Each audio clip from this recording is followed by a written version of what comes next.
Inside Story Uganda, real source of political updates.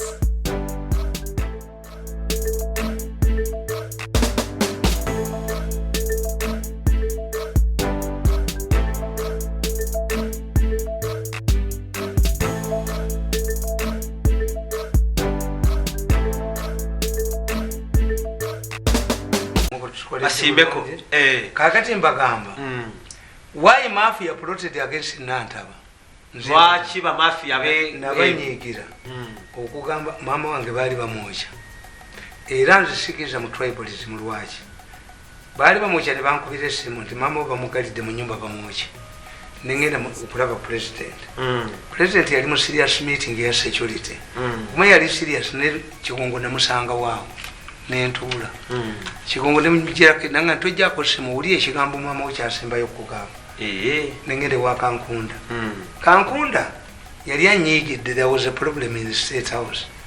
They yangamba Mirundi, I don't know your mother, we have problems, but let me save your mother. Nakwata olupapula mu kitabu write in the local letters nti mama wo ali mu danger, but it's a serious security meeting. Nigeria president Museveni emerged out of the meeting.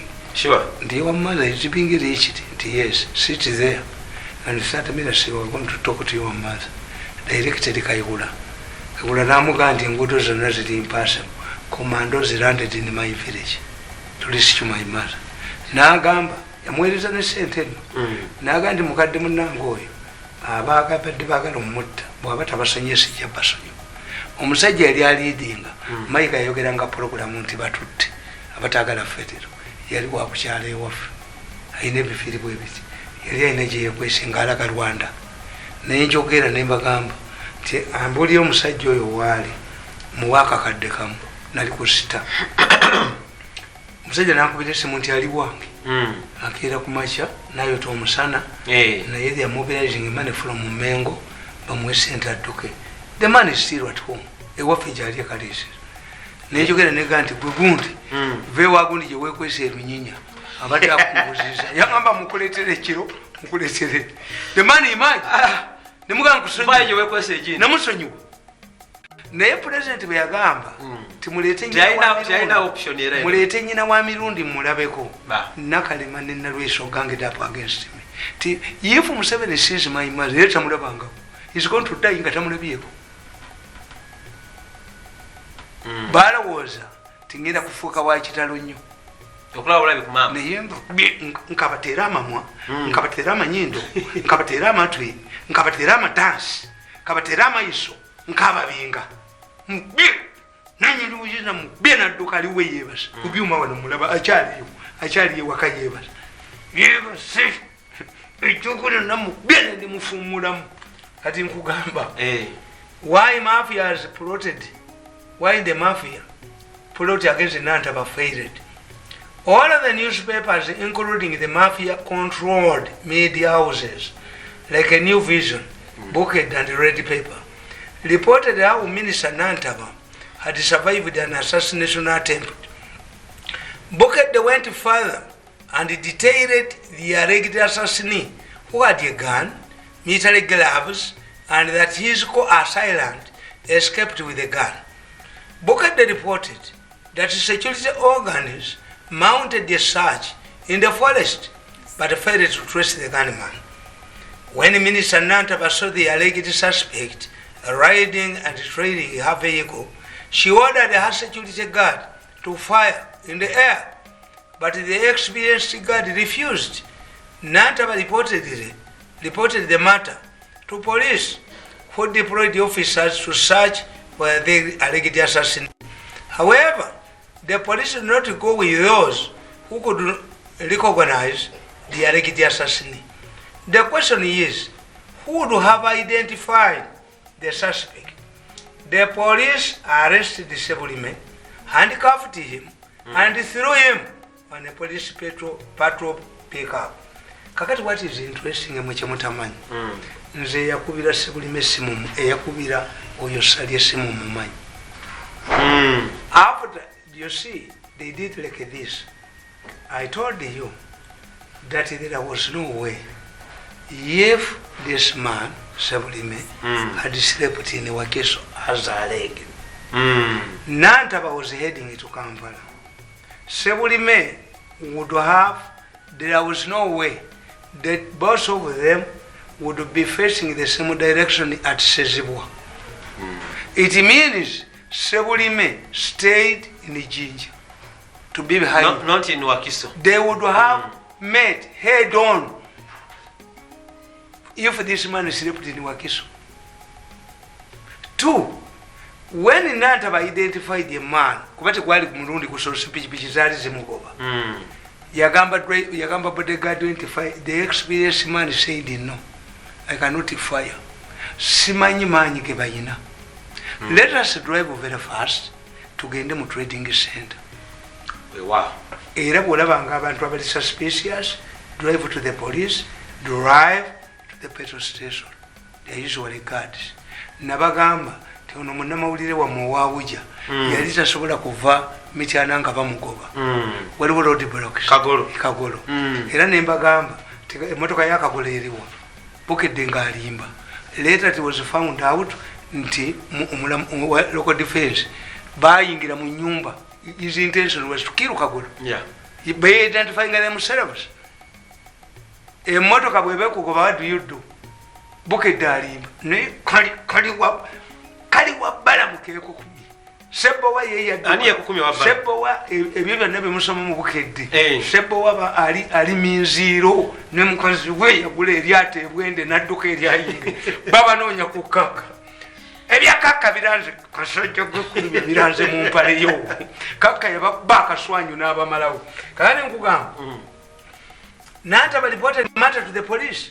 But what is interesting, before the Kayunga police deployed a pickup on which Sally was traveling, the man who is before court now came from Kawembe. Not in Wakiso? No, not in Kayunga. Not in Kayunga, not in Wakiso. Ekitegeeza bali mu area to rescue this man ng'amaze okutta. This is explanation. Era bakugamba abamanyi ebya security. If you see police vehicles patrolling dukawo omulabi wafayagala nnyo bulijja kutegeera omanyirwaki naye nga ekisinga okuba kikulu emundu ababbize bakozesa baba bazijje ku bapoliisi. When you see a patrol vehicle in the area all the time, the thieves who took their guns are in operation baba suing. When you see a police patrol vehicle in an area mulimu obubbi emundu baba baziba wadde balina okuba lisituwinga immediately. Kati this pick up okubajja ku mob justice n'abalala about dead people sali yava Kawempe era bwe bamala okukwata oyo Sebulime essimu yajja yamala kufuna simu n'amujja ku pick up n'amukubanga to eliminate the evidence.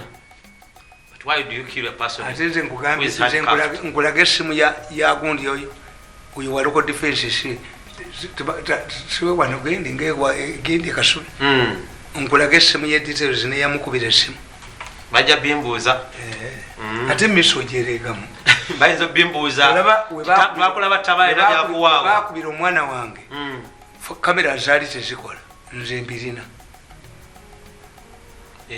yes omwana ono sajja wamukolimira kyamuwuliza namuwuliza famire yabwe yonna egenda kuggwawo nasaba death penalty ono omwana yakolosinga okuva wali ku prison agende mu parliament atwaleyo omutwe ku kamera zaabwe taliiko misa abirina zaali zibadde kyoba oyo omwana bamujja gendi wano mu kikajjo enamasuba oyo gwe baasala nti mwana wa pasita naye kamera zaabali zaali zibadde omwana abadde atta abaana abawala nga abatuliringa n'obwongo ow'ennansa n'omusango omugulaba kutambula babagamba nti if you don't silence this case it will affect your case. Omusango ogusinga okutambula ndaba gwa Segirinya ne munne na Nantaba gyo gitambula nnyo gyaba tegitambula kugamba nti when Minister Nantaba saw the alleged suspect riding and trailing her vehicle, she ordered her security guard to fire in the air, but the experienced guard refused. Nantaba reported the matter to police, who deployed the officers to search for the alleged assassinee. However, the police did not go with those who could identify. In such a cases, the suspect would be taken to the police station where Nantaba would identify the suspect. Amazingly, this was not done. The handicapped suspect, Sebulime, was offloaded from the police patrol pickup and shot dead in the broad daylight, witnessed by a woman. One of the eyewitnesses, a woman, narrated the whole incident. She said she had the killer officer, David Sally, claiming that he had received orders, and those orders were from above. I've told you, I have this telephone number. This is where the matter is. If we are to get to the bottom of this matter, we must analyze the following. Number one, when Uganda has the powers to issue orders to police to terminate the life of a suspect already in the police custody. I have witnessed many incidents where police fight off angry mobs. At times, the officers sustain wounds and times lose their lives in the process of saving suspects. What happened then, since the suspect was not being pursued by the mob? This man had already been arrested, handcuffed, and put on a pickup. There was no mob chasing him. Yeah, true. Nenga police aba losing their lives. Nagamba kayigula nimuka kola yo a documentary, death in lines of work, of duty. The line of duty. Tukole documentary eraga abapolisi abafidde mubakoledde kibo. Death in the line of duty. Yes. Because me I have that knowledge. Nti me I can help you. Nga bwe nkugambye. Nti etteeka erya denial of bail lyalitandise ne notorious chief zigano. Agakulettaka ne gagoba ebyalo. Endulu zaalivuze. Netatandikira ku balala bali. Nemudda mu badde fayira zaabo. Abakutte abaana ab'emyaka emeka. Endulu zaalivuze. N'olyoka oyoola bali bennyini b'oyagala. Nga bw'oyagala bayagala. Ng'akamaso kamaze okuteekebwako. Toliretera ku kapa na gundi. Kugamba. Fortunately, there were other officers on the police patrol pickup, including the murderer himself, Sally. Did these other people, the policemen, where with this Sally, who is now charged with murder, did they protest? Did they record statements? And what is in their statement? I'm asking this because no record that shows dissent amongst those officers who were on this pickup and on the scene of crime orders when Sally received the orders to kill Sebulime. Murder is a serious offense, but more serious if committed on a police patrol pickup. This is dangerous. Very dangerous. Omubbi yenna gwe babadde bagoba abantu bw'akwatibwa ku poliisi n'adda kabanga ly'abawema n'obbawema. In this incident, a suspect was killed, pulled off a police pickup and shot dead in broad daylight. Tekibangawo kyewunyisa. Kitegeeza ki banna real? Enanga. The age of lies. Explain this. Kigambo kinene nnyo neera kimugwana ndowooza. When a trained mass communicator like me, a trained propagandist like me, propaganda is not telling lies. Propaganda is a package of facts to suit a set target. When I want to address a rally in my village, I use different similes. When I want to address university students, I use similes, different ones. I quote Shakespeare, I quote Pluto. But in the villages, when you say, when I was in London, they ran at different similes. How would you explain this? Where it has never happened in Munsi. Whenever a suspect boards the police pickup. He even abuses the mob. He's in safe hands. True. Yes. Murder is a serious offense, but more serious if committed on a police patrol pickup. Normally, the public will be asking the killer to reveal who issued orders to kill, since the suspect was and is still alive. Interestingly, they are trying to implicate Minister Nantaba. This will obviously flop, I predicted. Abaiso kaka yali akamukwate Nantaba. Ate how? Nantaba was saved by his experienced God. We shouldn't, should be promoted. Yeah, we shouldn't shoot. Let's drive to the trading center. Let us drive to this. Zewange. But nagamba nga kayobula. Nti tondetera mu police atattanga ku bantu 10. Nga wagezesaako. Njagala yali asseeko ba. Yakakati kire wange byaze. Oba byabadde bikubira waaba omuntu. Nga birowooza nti abaserikale bagenda kufuluma ate nze nafulumi n'embiva emabega. Mirundi ali mu nyumba nga yeebaze. Waliwo mirundi yafulumye bweru. Aya. Mutuyita bakuzanya. Bwe mutuleeba mulowooza tuli bantu lekeyo. Obo byakubye munne wa byekiro. Naye bwe nafulumye bweru n'embiva emabega. Ne gwe babadde bakuba ku geeti yange. Naye yadduse. Byabadde biyinta isinga abaserikale bange baggulewo. Aya. Mirundi ali mu nyumba yeebase nga tagudde na lugye. Waliwo bulala ali ewe. Yabiyise mabega. Is the one. Nagamba omuserikale bwe baali baleese okozita ne mugamba, do you see that man in the sitting room watching a Nigeria? Yes. Who is he? Is you. Then what am I doing here? Ate, is you, sir. Have you seen any of my children entering the building? No. Kill one of us. Kuboyo of us. Tukulage bagamba mu mirundi ayina ejjini erimufaanana libeera yewe olaba ne mwenda ayina masters degree yagamba mu ebyuma amajini kakati obanga nina amajini kati yo PDF mumpe department mba training department y'amajini which can penetrate enemy lines.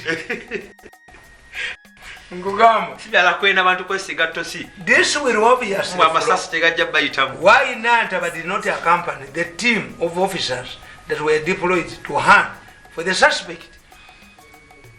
Yes, Nantaba was very instrumental in this case.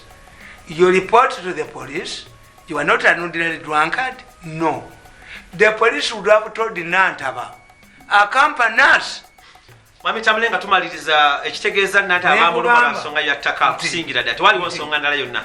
She only waited, itching to see her tormentor and perhaps know who was behind the plot to kill her. This is why police prefer to save suspects in cases where mobs are baying for their blood. Therefore, we must go back and understand how the mafia behaves. The first group that gave the story to the media was looking for money. They reported the incident accurately to make a government provide more funds to security cameras. Abakozi ba center wano bajje bagamba ne mu byalo muzitwaleyo babadde bagamba ne mukutema mbwe batwaleyo security cameras. Security cameras are operated by human beings. In some areas there are lapses. Umugenda okukolera akabinji lapses. Njagala mbabuulire. Security cameras omwana we yaleeta omutwe eziro recording ezakwatebaziruddawa. Bwe baakubira omwana wange tebaziina ate nze nziina. Kitegeeza olasobola okukubira. Every my family member is monitored on my machines. Ate nabitandika dda nnyo. The first time the president was informed of these recordings, he said, no, he is revenging against the other people. Yes. Therefore, an assassination attempt on Nantaba, Nantaba's life, would be used by the mafia to reactivate the project for more cars. In fact, MPs wanted to be given money to buy the car themselves. Immediately after Nantaba was attacked, bagamba batuwe armored vehicles abagonda nenga bebazegulira na buli MP bamwenda that the MPs after seeing exaggerating Nantaba's incident demanded armored cars from government, and Museveni said, let me provide you with the sharpshooters. They said no, we want to buy these vehicles ubalaba. Nensubuga yagisaba musajja waffe. In fact, weka sanda. MPs wanted to be given money to buy the cars themselves. This means they just want to intimidate Museveni to give them the money and their use of greed.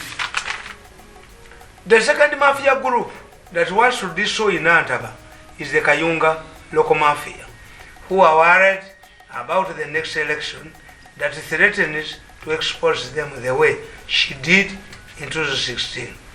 If Nantaba, an independent NRM candidate, manages to retain both her ministerial job and her constituency, it is likely that she will return as an independent candidate, and this will expose the NRM local leaders. They fight the Nantabas.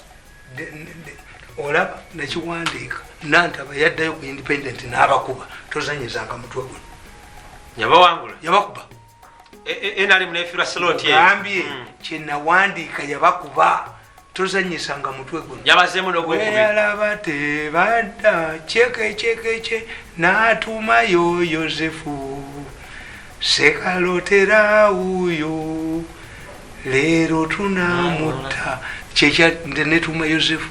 Olugero lwa Yosefu ono yali mu Bayibuli baganda bwe baatunda n'afuuka omutawaana. Go wali etuma bwe yalaba si Yohana yalikuwa baatwala mu kyaki okumbatiza ne bafaaza ekiko ku myaka eri ba kutaka ebintu nga byamaanyi olaba ebyanyeenya ne paapa n'agamba naye ono mumuyite mumuliddemu amazanyite nabyo byagulumiza paapa tebyakola ddala binawo ebirwanira bibba biteera kati ono muganda ng'alina okuleeta endiga ey'endali ng'erina amagulu 3 ng'ate nago malema emikiro ebiri. Let me remind them of 1980 elections. Dr. Crispas Gionga, then MP candidate, won the election because DP candidate Victor Muhindo was murdered on the eve of the nomination, and his body was thrown into a national park. Another group, baying for Nantaba's blood, is one that wanted to secure shillings 11 billion that had effectively blocked. This was part of her standing contribution in the cabinet.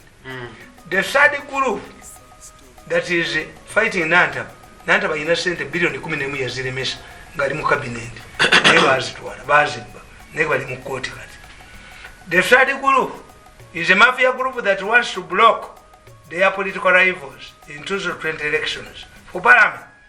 Remember, Aida Nantaba, Amelia Chambadde, Engineer Byandala, Mululi Mukasa, and the Fiji Wanukasakandi were targeted in 2016 election. Victims of for circumstances. This mafia faction is panicking, and this is the group that is targeting ministers and other senior government officials. The mafia is fighting for its own survival.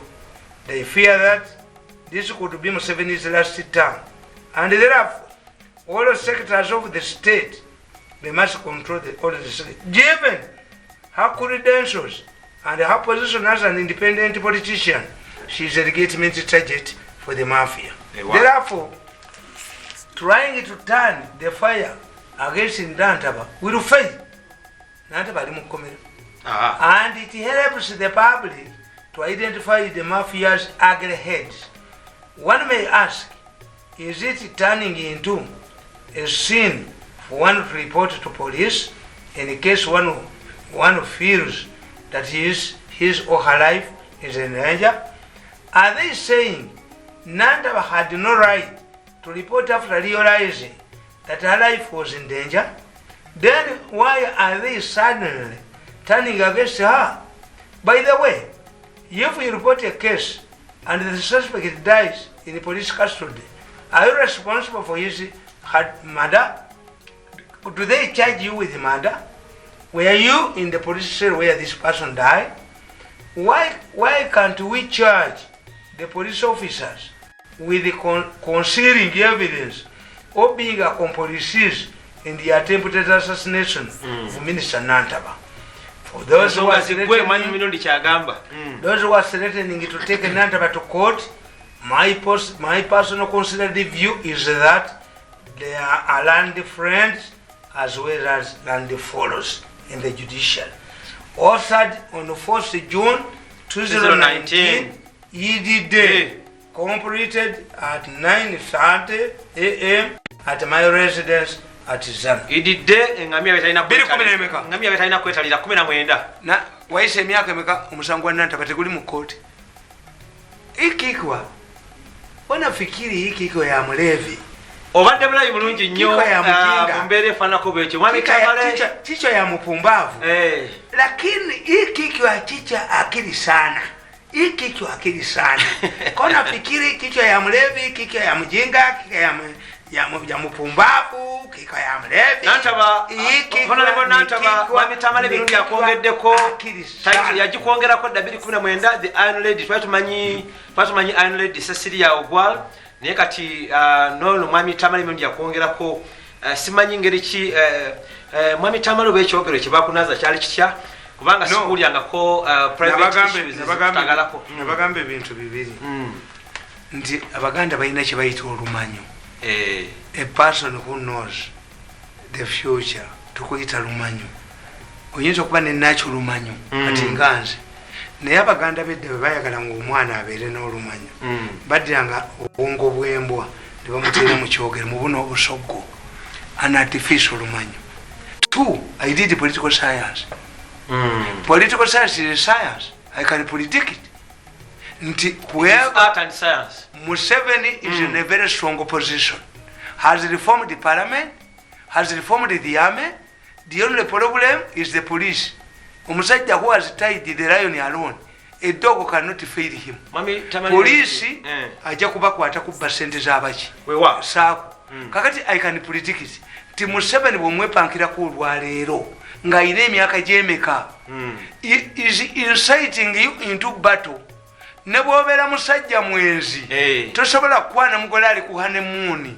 Lava ekyaliwo erinda buko era nabadde mbagamba bane mubeedde kyekabiri nabagambye nti manjeeri ekimanya okugamba nga tonagenda ku manjeeri mwami Tamale waliwo ensonga tekiri ku manjeeri yekka lwaki mbadde nkubuuza nti okoze otya self management pastor Mulamba Peter Sematimba yafuna ebizibu tufuna pastor Julie Mutesa Asira tufuna Kiganda tufuna pastor Bujingo kati pastor Manjeeri. What is the exactly problem? Let me tell you. Paulo Mutukirivu yagamba temwali wasiza okujjako abagumu nganze. Maybe it was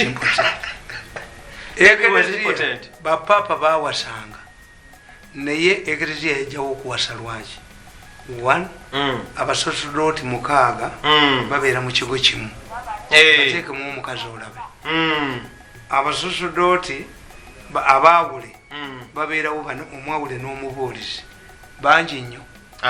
Anglican Church yawodeninga babishopu abakazi. Catholic Church nega no. Yesu ayina abakazi we yabakomya. Tewali musista papa tewali ani. Bo banje nnyo abali eno. Kakati mwe mbabuulira nti whether you were pastor or not, you remain with the same brains, feelings and sentiments. Kakati mwe kibatta mulowooza nti mwe mwawasa. Yes. Bwe mwawasa temwatulya Paulo Mutuukirivu kyeyabagamba temwali wasiza okujjako abagumu nganze. Kakati kitegeeza you married humanism. Love is emotional, love is searching, love is accepting. Kubanga mwakulira mu maka ga njawulo. If you ask Pastor Manjeeri today who became a mulokole first, kubanga waliwo akato ak'Abanyarwanda ebijanjalo biba waggulu ak'Abaganda biba wansi. kakati emino gyawagulu tegikwata vundi. That's one. Two, because you are human beings, a celebrated Mandela divorced his wife. Omukazi yamukuma mu kkomera emyaka 27. Mandela olwava mu kkomera yamugoba. Yes, because the woman had remained 27 years without a man, even if she eloped. Ye Mandela singa basiba mukazi we ye yali baddewo naye yamuyamba teyazaala. Winnie yali mukazi mulungi nnyo, yaguma teyazaala. Era wamugamba bino ebyamanjeri temuli yalina looya we ensonga nkulu yanga man called Mpafu. Nebaga nti amwagala, ne bakuba ebifaananyi ne bakola ki. Bill Gates, the richest man, yadopinze simanyi namba 7 bayawukanye ne mukazi we. Al Gore yali vice president wa America, bayawukana ne mukazi we. But Clinton yate yakizanya. Clinton yagamba nti Clinton yagamba mukazi nti family oyo mwe yakulira bwe mutunuulira mujjemu na nnyo. Why? Clinton yategeera nti yagala okuba president wa America. Is groomed. Baali bapopolovokenga how a woman can react. Lewinsky, Monica. Yes. Kakati kitegeeza mukkirize bapasta timuyina bantu. Era I was explaining yesterday nti ekyayawula Anglican Church ku ekereziya nze nasomera mu masomero g'abakristaayo twagamba n'ekkanisa entukuvu enkatulika kitaffe ali mu ggulu n'ekereziya. Kakati nkugamba what split the Catholic Church into two. Henry we14 yawasa mukamuganda we Namwandu nazaala abaana bawala. At that time it was unconceivable nti Queen asobola okubeerawo. N'ayita babisho n'ayagala bamugattulule ne bamusomera Deuteronomy nti gwe Katonda akubonereza wawasa walaba ku bwerere bwa Namwandu wa muganda n'ayagala amute amugobe. Naye nga no Namwandu ava Spain nga kabaka wa Spain ayita ono sengaawe ng'amugamba bw'omugattulula nkujjako amagye n'obu. Mwami Tamala abejereza namukirize nti muli bantu. Specialist Wandera Kazibu yagenda mu church okumugattulula. Kali nali wamala n'aga nti lwaki tukugattulula? Kereziya ina bagattulula obufumbo. Kereziya egattulula bakatuliki nti ankuba. Kali nali yagamba nti although the Catholic Church does not support the beatings, battling of women, tell us why he is beating you. Yagana kakati mukkirize what is lacking nti all of the efforts are done to protect the marriage as if abalokola okwawukana mukiteekewo nti kiri nomo. You are not married. Muyinza okuba nga olubirizi lwammwe si lwerwo. Era nze nagambye ti Pastor Manjeri, manyi Pastor Manjeri mukwano gwange ansabira tulina pologulaamu nga ye yasookawo nze nzirako amanyi nnyo yandeetako n'abaana naye taddamu ebyo naye ayite ekkanisa agibuulire nga Kiganda bwe yakola alyoka aleeta akaswanyibwa kenvubuka ba omusajja oli akaswanyi afumbirwe mu real marriage ensi emutegeere nga Kiganda bwe yakola. The church will not collapse. Kiganda yakikola ate Kiganda yalimba. Kiganda mumanyi nnyo oyo mukazi we Naiti mulamu wange naye yamuwaayiriza ate Naiti yali amanyi nnyo Kiganda tewamulaba nga ayambadde ekkutiya nga yeekalakaasa nti bagulewo amasinzizo. Ekkanisa yajjajjabbaamu omusambu okugaba ssente tewalaba nga ajambadde Kiganda. Kakati mukitegeere people divorce but what matters is how to divide yourself. The kanisa will remain there as long as you tell the people nti gwenjawukanye naye si lwe lubirizi lwange. Muteesa nabagambye nti nnyina wa Muteesa Lady Irene Namaganda yasigala muto ne bagamba nti Namasole tafumbitu n'abawandikira ebbaluwa olukiiko lwa Buganda nti ndi lubuto nagozo bano nga Kanoni Kigozi yalumufuyiriza yafumbirwa abalokolemubapulipeyalinge nti okwawukana kakati gwobadde oyagala omusajja atte Manjeri oba Manjeri atte bbaawe ate ekyokubiri ekisembayo Manjeri alina okukimanya n'abakazi abalala nti omukazi naalumbuddwa abasajja psychologically balowooza ti ono omukazi afulumizza abaana babiri olunaku lumu lastika pe